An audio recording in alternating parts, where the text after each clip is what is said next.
치매에 걸린 어르신이 보유한 자산, 이른바 치매머니가 154조 원에 달합니다. 하지만 이 막대한 돈이 제대로 쓰이지 못하면서 사회적 문제로 떠오르고 있습니다. 이재명 더불어민주당 대선 후보가 이 문제를 해결할 방안으로 공공신탁제도 도입을 제안했는데요. 실질적인 대안이 될 수 있을지 관심을 끌고 있습니다.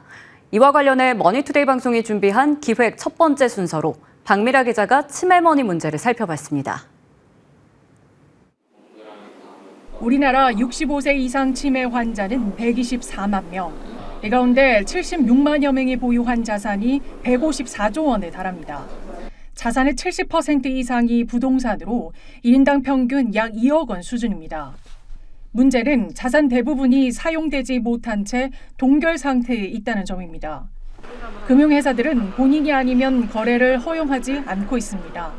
사망 후 상속이 이뤄지기 전까지 자산을 사실상 쓸 수 없는 구조입니다. 거액의 자산이 쌓여만 있어 가계 소비와 민간 투자는 위축되고 경제 전체의 순환 구조에도 부담이 가중될 수 있습니다.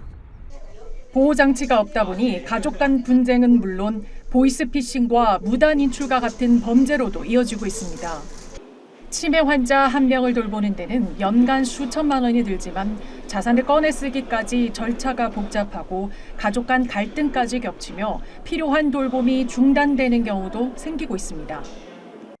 자산이 있는데도 불구하고 그걸 모르고 있는 상황이 많고요. 대부분이고요. 만약 알고 있어도 그거를 가서 찾으려면은 너무 복잡한 과정을 거쳐야 돼서 가족과 형제들과의 갈등 이런 것도 많이 이제 드러나고 있고 또 그런 것으로 인해서 치매 환자의 관리가 제대로 안 되는 그런 안타까운 그런 현실이 반복되고 있습니다. 이 같은 문제의 해법으로 이재명 더불어민주당 대선 후보는 공공신탁제도 도입을 제안했습니다.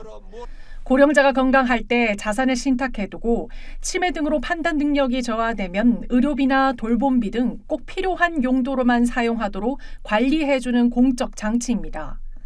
공공신탁제도는 기존 후견제도의 한계를 보완하려는 시도입니다. 건강할 때 자산 사용처를 미리 지정하면 치매 이후에도 필수 용도로 자산을 안정적으로 활용할 수 있어 제도적 실효성이 높다는 평가를 받고 있습니다. 일본은 이미 후견인 지원 신탁 등을 통해 자산을 안전하게 관리하면서 사회적 유동성도 유지하고 있습니다. 생활비와 간병인비, 그다음 병원비에 관해서는 사용할 수 있게 어느 정도 돈을 거기다 넣어두는 겁니다.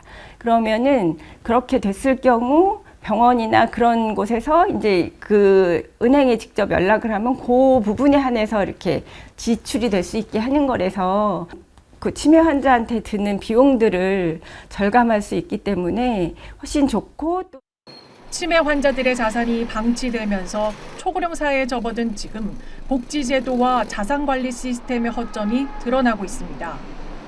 수백조 원의 자산이 잠긴 지금 공공신탁제도의 실효성과 제도화 가능성을 본격적으로 따져볼 시점입니다. 머니투데이 방송 박미라입니다.